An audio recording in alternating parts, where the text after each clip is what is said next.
오늘 스토리의 주인공은 사노피. 이 기업은 매출 40조짜리 글로벌 초대형 제약업체입니다. 사노피의 갑질에 의뢰 입장이었던 한국 기업이 휘청거리고 본사가 위치한 프랑스마저 발칵 뒤집어졌는데요. 과연 무슨 일이 있었던 것일까요? 그리고 치열한 코로나 백신 열풍 속 불고 있는 백신 민족주의를 짚어봅시다. 2015년 사노피는 한국의 한미약품과 퀀텀 프로젝트를 체결합니다. 비약적인 발전을 의미하는 프로젝트답게 국내 최대 규모였는데 계약금만 5천억에 총 5조짜리 당뇨병 기술 수출이었습니다.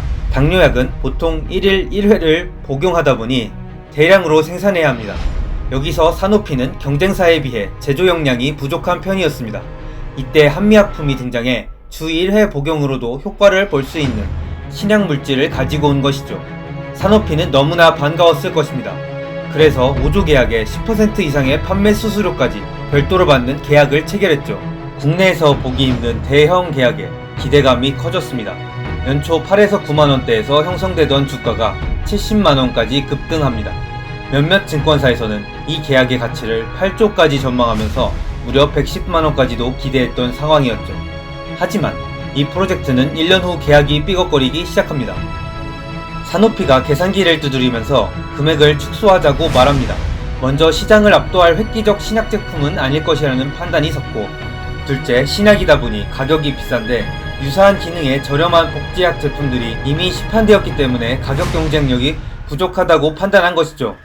셋째, 한미약품에 실수가 있었습니다. 바이오 의약품에 대한 경험 부족으로 공정 과정에서 생산 지연 문제가 발생한 것이죠. 결국 총 3가지 당뇨병약을 개발하기로 합의했지만 지속형 인슐린은 한미 측에 빠꾸시킵니다.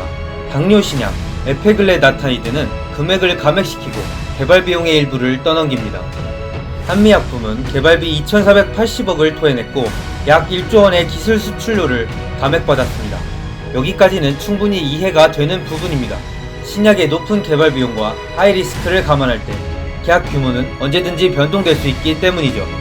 2019년 12월 사노피는 한미약품의 당뇨병 연구개발을 중단하기로 결정합니다. 임상 마지막 단계까지는 예정대로 진행하나 판매는 파트너사에게 넘기기로 한 것이죠. 등골이 오싹해지며 불안감이 찾아옵니다. 당시 경영진은 약품의 효능과는 무관하며 시장 성공을 위한 최선이다. 한미약품과 체결한 계약은 그대로 진행된다.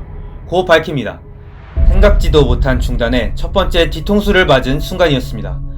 파트너사를 못 찾다가 결국 5월 중순 제대로 사건이 터집니다.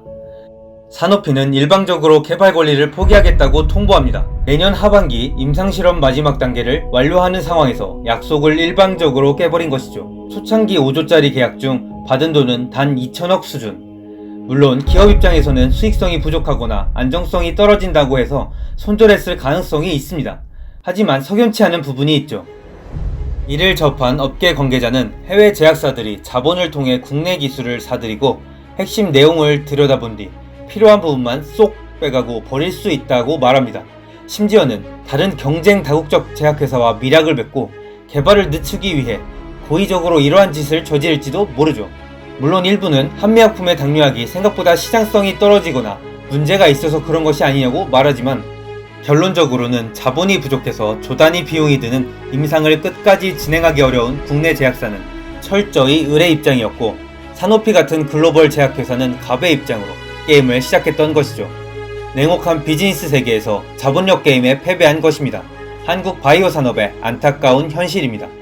많은 제약 선진국들도 경험했던 일로 앞으로 한국의 바이오 제약 산업도 발전해 규모를 키워 이 같은 비극이 벌어지지 않아야겠습니다. 한편 사노피의 비즈니스 논리로 인해 사노피의 본사가 위치한 프랑스의 마크롱 대통령이 분노한 일이 벌어졌습니다. 분명 이 기업은 프랑스에 본사를 두었고 연구개발 인력 중 프랑스인도 많긴 한데 다국적 제약회사다 보니 국가나 인류 보편적인 이익보다는 자본 논리에 우선하게 됩니다. 이번에 코로나 백신 개발의 경우 미국 의약품 개발국이 370억을 투자했습니다. 이때 사노피 CEO는 미국 정부가 리스크를 안고도 과감하게 백신 개발에 투자했기 때문에 먼저 주문할 권리가 있다. 개발하면 미국에 우선 공급하겠다. 라고 발표합니다. 이 소식을 접한 마크롱 프랑스 대통령은 격노하며 대통령 궁으로 회동할 것을 요구합니다. 그간 정부로부터 연구개발 명목으로 각종 지원을 받아왔는데 꽤나 배신감을 느낀 것이죠.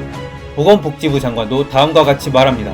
Qui va bénéficier en premier du vaccin? La question c'est qui va trouver en premier un vaccin.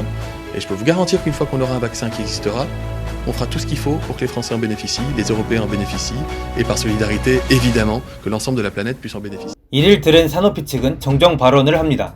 프랑스 지사 사장이 나와 사노피가 백신을 발견한다면 특정 국가에 몰아주지 않고 모든 사람이 이용 가능하겠다고 말이죠. Je peux rassurer les Français et le gouvernement français. Il y aura un vaccin mis à disposition des patients français s'il est découvert. Écoutez, c'est une très bonne question. J'espère que ce sera Sanofi, mais j'espère qu'il y en aura d'autres aussi, parce qu'il va falloir de développement. On essaye d'accélérer pour s'assurer qu'on puisse rentrer en phase de test chez l'humain d'ici la fin de l'année. 이를 접한 미국 네티즌들은 유럽과 프랑스의 행동을 비판하고 나섭니다. 전형적인 유럽이군. 미국인들이 일할 때 기다리고 꿀만 빨려고 해. 아이고.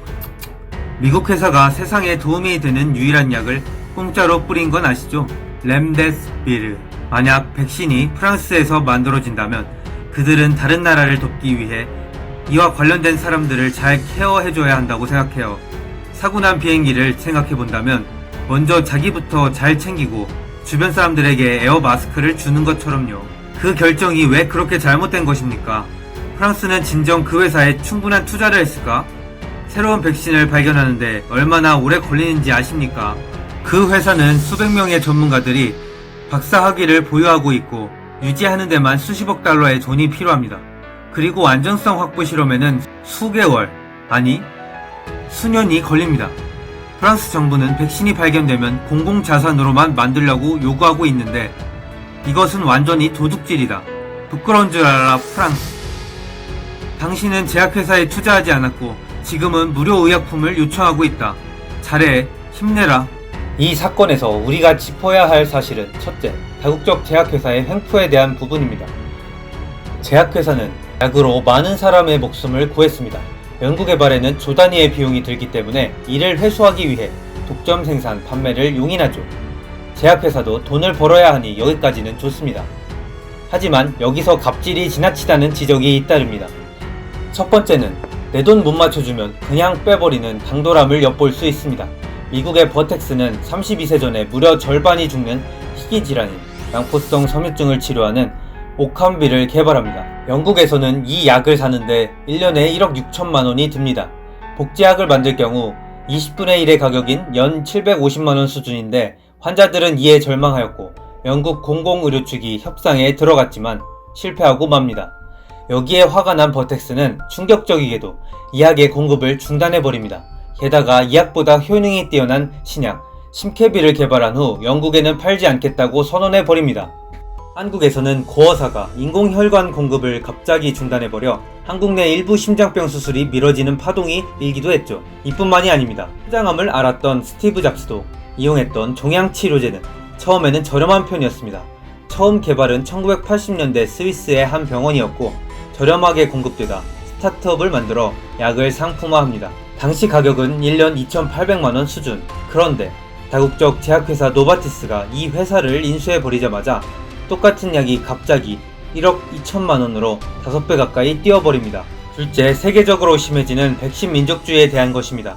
뉴욕타임즈에 따르면 모든 국가는 생명을 구할 수 있는 백신이 필요하지만 각국 지도자들의 국가 간 경쟁적인 사고가 백신 민족주의를 낳는다고 말합니다. 당장 초강대국 미국은 무역 분쟁을 일으키며 세계 협력을 비웃는 상황입니다. 중국도 이에 못지않게 과거의 영광을 되찾기 위해 백신을 개발하고 있습니다. 세계는 그 어느 때보다 협력을 필요로 하지만 현재 69개국이 보호장비, 의료기기, 의약품의 수출을 금지하거나 제한했습니다. 보호무역이 유행하는 상황에 의료장비 부족 현상까지 벌어지니 이런 일이 벌어진 것이죠. 결국 백신이 개발되더라도 혜택이 전 세계인들에게 공유되지 않고 특정 국가만 받게 될 것이죠. WHO에서도 이 점을 우려합니다. 백신을 제조할 수 있는 국가들은 백신 산업을 국유화할 능력이 있고 일부 지역에 전염병이 다시 전염돼 바이러스가 재발되고 통제가 어려울 때 위기에 처할 것이다. 프랑스의 마크롱 역시 백신 민족주의가 강화되는 상황을 우려해 미리 손을 쓴 것 같습니다. 사실 사노피라는 기업의 정체는 애매합니다. 프랑스에서 지원을 받긴 하지만 프랑스 외에 미국 증시도 상장되어 있고 2년 전에는 약 13조 원을 들여 미국 제약업체를 인수한 바 있습니다. 다국적 제약회사와 국가 간 다툼이 앞으로도 지속될 수 있으며 이럴 때일수록 연구 단계부터 국가 간 우수 개발자들의 협력으로 국가 간 제로섬 게임이 아닌 세계를 위해 서로 협력해서 선을 이루어야 하지 않을까 싶습니다. 이상으로 마치겠습니다.